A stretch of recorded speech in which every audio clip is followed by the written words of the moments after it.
Assalamualaikum warahmatullahi wabarakatuh. Perkenalkan, nama saya Siti Mutmainah dari Prodi PAI 6B. Di sini saya akan menjelaskan tentang perangkat pembelajaran beserta cara menyusunnya. Merencanakan sebelum melakukan adalah suatu hal yang bijak. Begitu pula dengan guru yang akan melaksanakan suatu pembelajaran. Guru bisa memulainya dengan mempersiapkan dan merencanakan suatu pembelajaran. Salah satu upaya agar pembelajaran menjadi efektif yaitu dengan mengetahui apa itu perangkat pembelajaran. Di sini saya akan menjelaskan pengertian perangkat pembelajaran terlebih dahulu. Perangkat pembelajaran adalah kumpulan alat bantu yang digunakan guru agar kegiatan dan kinerja guru lebih maksimal dalam aktivitas pembelajaran. Perangkat ini terdiri dari media, fasilitas, bahan, dan panduan. Nah, jadi perangkat pembelajaran adalah instrumen atau perlengkapan untuk melakukan kegiatan mendidik siswa. Perangkat pembelajaran merupakan pedoman untuk aktivitas pembelajaran, baik itu di dalam kelas, di luar kelas, maupun di dalam laboratorium. Apa saja sih perangkat pembelajaran yang wajib dimiliki oleh seorang guru? Berikut ini adalah perangkat pembelajaran yang wajib dimiliki seorang guru. Di antaranya yaitu kalender pendidikan, RPE dan RPTE, kemudian silabus, program tahunan, program semester, RPP, serta KKM. Di sini saya akan menjelaskan pengertian ketujuh perangkat pembelajaran ini beserta cara membuatnya. Yang pertama yaitu kalender pendidikan. Kalender pendidikan atau kalender akademik adalah manajemen waktu untuk aktivitas belajar mengajar siswa dalam 1 tahun ajaran, yang di dalamnya terdiri dari manajemen waktu pembelajaran seperti UAS dan UTS, tahun ajaran, minggu belajar efektif, dan hari libur. Berikut contoh dari kalender pendidikan. Di sini saya mengambil kalender akademik atau kalender pendidikan di wilayah Provinsi Jawa Timur tahun pelajaran 2021-2022 dari TK sampai SMK sederajat.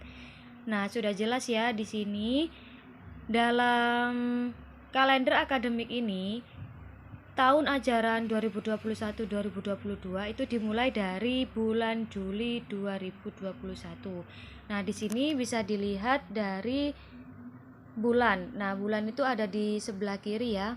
Di kolom sebelah kiri dimulai dari Juli 21, itu artinya Juli tahun 2021. Nah, untuk semester ganjil itu dimulai dari Juli 2021 sampai Desember 2021. Kemudian dilanjut semester genap dimulai dari Januari 22, artinya itu Januari di tahun 2022 sampai di bulan Juni 2022. Nah, di sini sudah banyak keterangan ya, mulai dari LHB, libur hari besar, LU libur umum, LS1 itu artinya libur semester 1, LS2 artinya libur semester 2, LPP libur permulaan puasa, LHR libur hari raya, IF itu artinya hari efektif fakultatif, dan KTS kegiatan tengah semester, dan CB itu artinya cuti bersama. Nah, di sini sudah ada ya keterangan ya, mulai dari libur hari besar itu ada di tanggal berapa dan di hari apa, itu sudah jelas di kalender pendidikan ini. Nah, bagaimana cara membaca kalender pendidikan? Nah, di sini untuk membaca kalender pendidikan, di sini kan banyak angka. Nah, untuk angka yang paling atas, nah ini untuk angka yang paling atas, nah mulai dari angka 1 sampai 31 ini adalah tanggal. Jadi tanggal itu bukan yang ada di dalam kolom. Yang 1, 2, 3, 4 sampai ratusan ini bukan tanggal. Nah, untuk tanggal itu mulai dari tanggal 1 sampai tanggal 31. Nah, itu adalah tanggal. Untuk bulannya sudah jelas ya, itu mulai dari nomor 1 sampai 12 itu adalah bulan. Nah, untuk semester ganjil itu ada 135 hari efektif. Nah, bagaimana cara mengetahuinya? Nah, kalian lihat di sini. Di sini mulai dari tanggal 12 itu dihitung hari efektif. Ya, dihitung hari permulaan awal tahun pelajaran. Itu dimulai di tanggal 12. Nah, di situ ditulis angka 1. Nah, kemudian sampai ke hari 135 itu adalah termasuk semester ganjil. Kemudian untuk mengetahui hari efektif di semester genap itu juga sama ya, dilihat di dalam kolom angkanya. Nah, itu semester genap dimulai dari bulan Januari, yaitu dimulai dari tanggal 3. Nah, 1 itu berarti itu awal dimulainya suatu pembelajaran atau suatu kegiatan. Nah, itu mulai tanggal 3 ya. Jadi itu dihitung 1 sampai berapa ini, kalau semester genap itu ada 128 hari efektif. Nah, begitu. Jadi dalam kalender pendidikan ini sudah jelas ya. Sudah jelas keterangannya, keterangan waktu, serta hari efektifnya. Nah, jadi ini adalah merupakan acuan dari semua perangkat pembelajaran. Kalau kita tidak bisa membaca kalender pendidikan, maka nanti ke belakangnya perangkatnya tidak akan sesuai. Begitu. Kemudian yaitu RPE dan RPTE. RPE singkatan dari rincian pekan efektif dan RPTE adalah rincian pekan tidak efektif. Nah, di sini apa sih RPE itu? RPE adalah perhitungan jam efektif pada setiap mata pelajaran dalam 1 minggu. Detail bisa berupa jam efektif dan tidak efektif dalam 1 minggu di 1 semester. RPE merupakan hasil analisa pada manajemen waktu yang efektif pada saat tahun ajaran dilaksanakan. Dalam membuat RPE, guru harus mengacu pada kalender pendidikan yang telah disusun. RPE bisa berfungsi untuk panduan guru ketika menetapkan hari efektif dalam aktivitas pembelajaran. Nah, di sini RPE ini sudah include nanti ya, include menghitung RPTE juga. Nah, berikut ini adalah contoh RPE, cara menghitung RPE. Di sini saya punya RPE MA mata pelajaran Al-Qur'an Hadis semester ganjil. Nah, di sini untuk membuat RPE itu harus ada satuan pendidikan, mata pelajaran, kelas atau semester, serta tahun pelajaran. Di sini saya memilih satuan pendidikan Madrasah Aliyah, yaitu mata pelajaran Al-Qur'an Hadis kelas 10 semester ganjil tahun pelajaran 2021-2022. Nah, di sini itu perhitungan jam efektifnya, yaitu dengan cara kita harus melihat berapa jumlah minggu terlebih dahulu dalam semester ganjil. Nah, karena semester ganjil di sini dimulai dari bulan Juli sampai Desember, maka yang kita hitung adalah mulai Juli sampai Desember. Nah, untuk itu cara menghitungnya kita harus mengacu pada kalender pendidikan.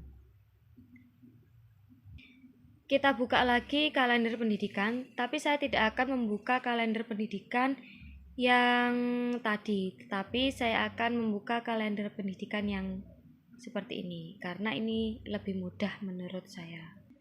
Berapa minggu yang ada di bulan Juli? Nah, karena di sini kalau saya pribadi menghitungnya itu dari hari selama saya mengajar. Nah, di sini saya pilih hari Senin. Hari Senin saya mengajar Al-Qur'an Hadis di suatu MA misalnya. Nah, karena di sini Senin itu dimulai dari tanggal 5, jadi kita hitung mulai dari tanggal 5 itu ke bawah ya, itu dihitung 1 pekan, Senin sampai Minggu. Nah, 1, 2, 3, 4. Nah, kita hitung ya. Maka minggu di bulan Juli itu ada 4 pekan. Nah, karena biasanya di suatu lembaga di awal pertama masuk itu pasti ada kegiatan pengenalan lingkungan atau MOS. Nah, itu dihitung pekan tidak efektif. Nah, biasanya itu 1 minggu ya. Jadi 1 minggunya itu tidak usah dihitung. Itu dihitung hari tidak efektif. Jadi hari efektifnya itu ada 3 dan hari tidak efektifnya 1. Kemudian di bulan Agustus kita hitung mulai dari tanggal 2. 1, 2, 3, 4, 5. Nah, di sini kenapa saya mengambil 5? Karena 30 ini masuk dalam Agustus, dalam Senin di bulan Agustus. Jadi saya masukkan di bulan Agustus, maka jumlah pekannya yaitu ada 5. Kemudian di bulan September.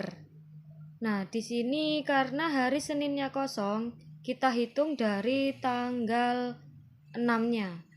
Tanggal 6. 1, 2, 3, 4. Nah, meskipun di tanggal 27 ini di hari Jumat dan Sabtu ini kosong, tetap kita tetap hitung pekan efektif karena Seninnya di sini masih ada ya di tanggal 27. Jadi jumlah pekan dalam bulan September yaitu ada 4. Kemudian di bulan Oktober kita hitung mulai dari tanggal 4. Kenapa tidak dihitung dari tanggal 1? Karena tanggal 1 itu tepat di hari Jumat. Karena di sini saya memilih mengajarnya di hari Senin, jadi kita hitung di hari Seninnya. Kita hitung lagi 1, 2, 3, 4. Maka pekan dalam bulan Oktober yaitu ada 4. Nah, biasanya 2 bulan setelah masuk itu ada ujian tengah semester. Jadi di bulan Oktober ini 1 pekannya dibuat untuk ujian tengah semester. Jadi 1 pekan itu 1 pekan tidak efektif dan yang 3 yaitu termasuk pekan efektif. Kemudian di bulan November kita hitung 1, 2, 3, 4, 5. Nah, meskipun di sini hanya 2 hari 29 dan 30, kita tetap hitung karena saya mengambil di hari Seninnya. Nah, jadi pekan dalam bulan November yaitu ada 5. Kemudian di bulan Desember. Di bulan Desember itu kita hitung dari tanggal 6 di hari Senin. 1, 2, 3, 4. Nah, jadi di bulan Desember itu ada 4 pekan. Karena Desember ini adalah akhir dari semester ganjil, bulan akhir dari semester ganjil. Nah, di sini pastinya akan ada ujian akhir semester dan libur semester 1. Nah, jadi di sini kita kurangi 2 minggu. 1 minggu untuk ujian akhir semester dan 1 minggu lagi untuk libur semester ganjil. Jadi untuk pekan tidak efektifnya yaitu ada 2 dan pekan efektifnya yaitu ada 2. Nah, kita kembali ke file RPE tadi. Nah, di sini sudah jelas ya, Juli 3, Agustus 5, September 4, Oktober 4, November 5, Desember 4. Nah, jumlah minggu ini dijumlah yaitu jadi 25. Nah, kemudian itu untuk jumlah minggu efektif ya. Nah, jumlah minggu tidak efektifnya kita hitung juga di sini. Nah, di sini sudah ada keterangannya ya. Untuk Juli kegiatan awal masuk sekolah itu 1. Oktober ujian ulangan tengah semester 1. Desember dan Desember, berarti Desembernya ini 2 yaitu ulangan akhir semester dan libur semester. 1 berarti 2, jumlahnya 4. Nah, cara menghitung banyaknya minggu efektif yaitu dengan cara jumlah minggu dikurangi minggu tidak efektif. Jadi 25 dikurangi 4 sama dengan 21 minggu. Nah, kemudian di sini kita juga harus menghitung jam pelajarannya.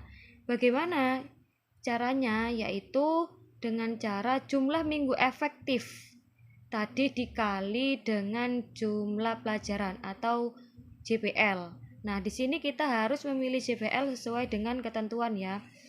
Nah, di sini saya mengambil 2 jam pelajaran atau 2 JPL. Jadi, jumlah minggu efektif tadi dikalikan 2 jam pelajaran, yaitu 21 minggu dikali 2 jam pelajaran sama dengan 42 jam pelajaran. Jadi, dalam satu semester itu ada 42 jam pelajaran. Kemudian di sini saya akan menjelaskan tentang silabus. Silabus adalah rencana detail mengenai susunan atau urutan mengajar guru yang dibuat dalam kategori tema atau mata pelajaran tertentu.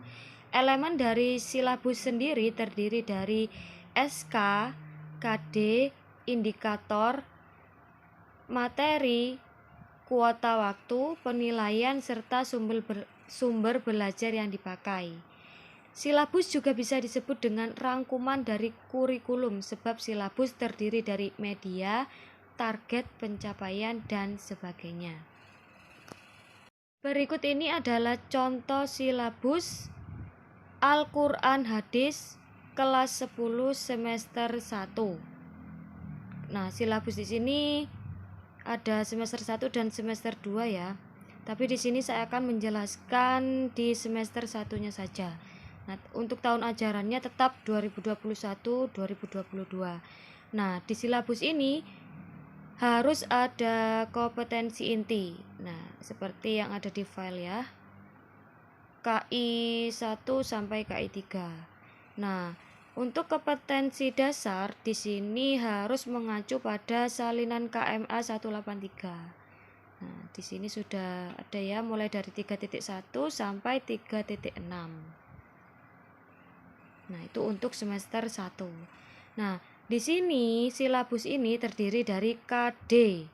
Ini ada KD, sudah jelas ya, KD. Kemudian ada indikator, materi pokok, kegiatan pelajaran, penilaian, alokasi waktu, dan sumber belajar.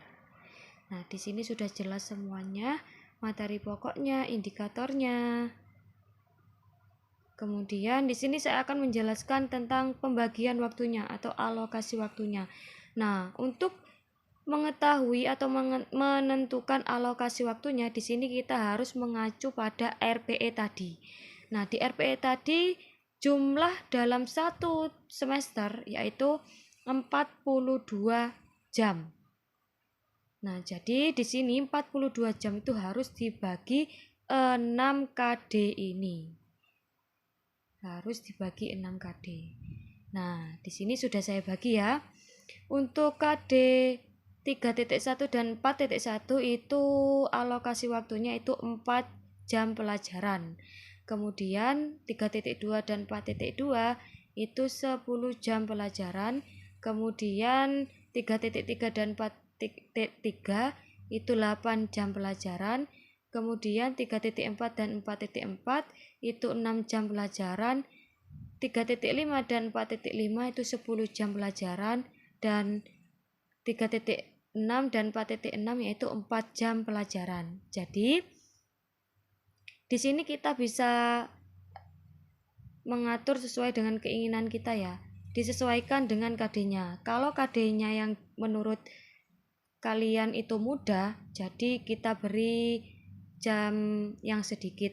Nah, kalau dirasa KD-nya itu sulit atau membutuhkan waktu yang lama, itu kita kasih jam yang agak banyak ya, seperti ini. Ada yang 4 jam, ada yang 10 jam, ada yang 8 jam. Seperti itu. Ini untuk silabus. Kemudian untuk sumber belajarnya juga harus tertera dalam silabus ini yang sudah tertera, yaitu bisa dilihat di sini ada buku siswa Al-Quran Hadis kelas 10 revisi 2019. Nah, itu untuk sumber belajarnya. Kemudian program tahunan.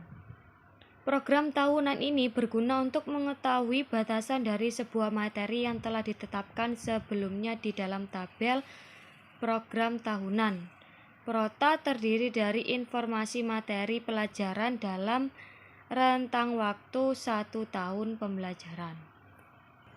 Berikut contoh prota untuk MA mata pelajaran Al-Quran Hadis kelas 10 semester 1.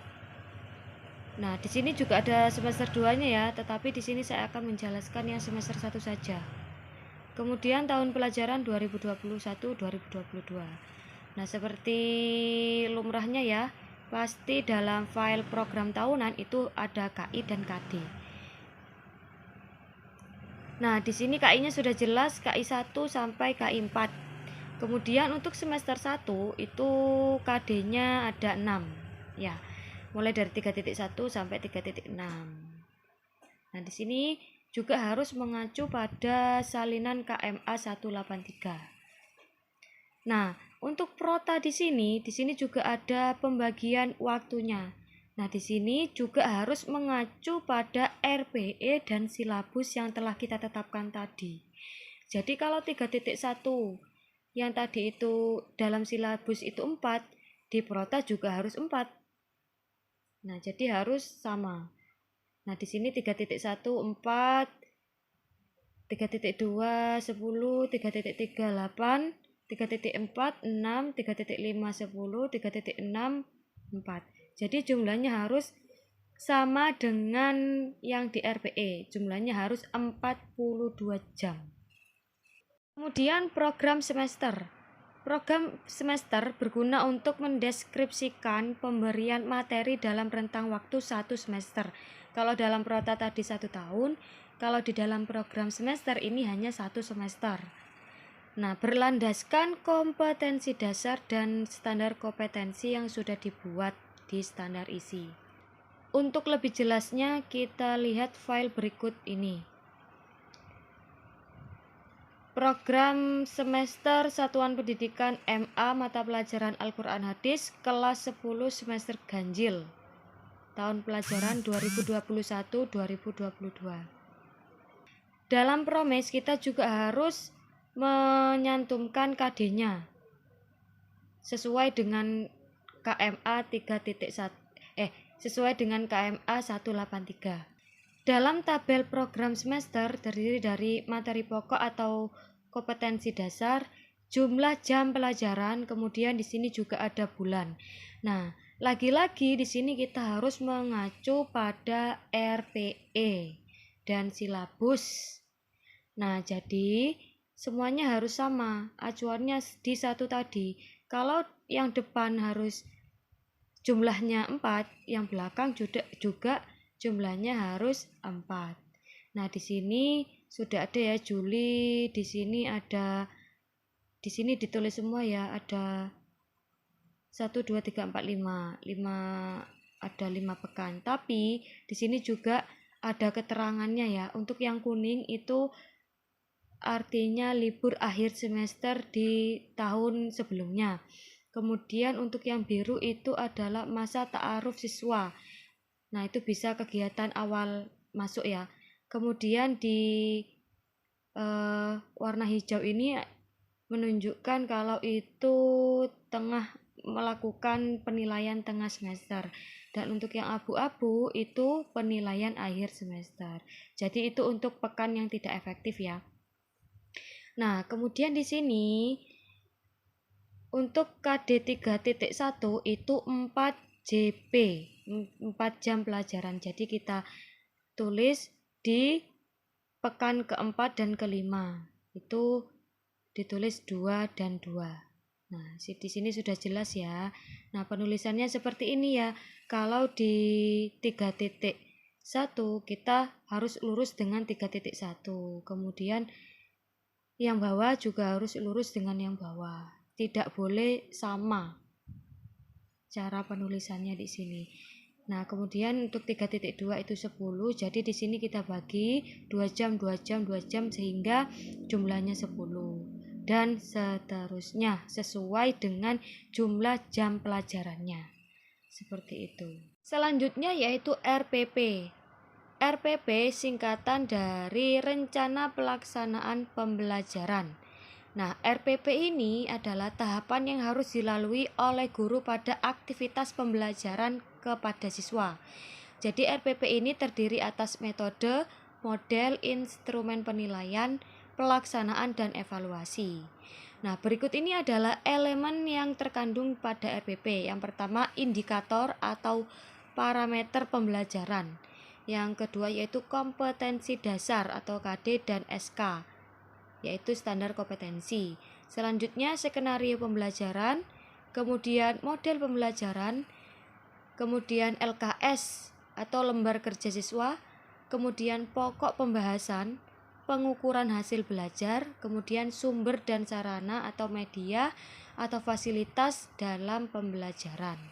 Nah, jadi di RPP ini kita harus menjelaskan awal masuk sampai akhir kita menutup suatu pembelajaran. Nah, di sini kita harus menulis semua kegiatan dari awal sampai akhir.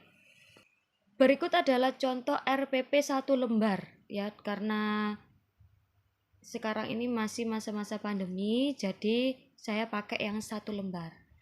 Seperti biasa, di sini harus menyantumkan nama instansi atau sekolah. Di sini saya ngambil MA, mata pelajaran Al-Quran Hadis. Kemudian kelas 10 semester ganjil.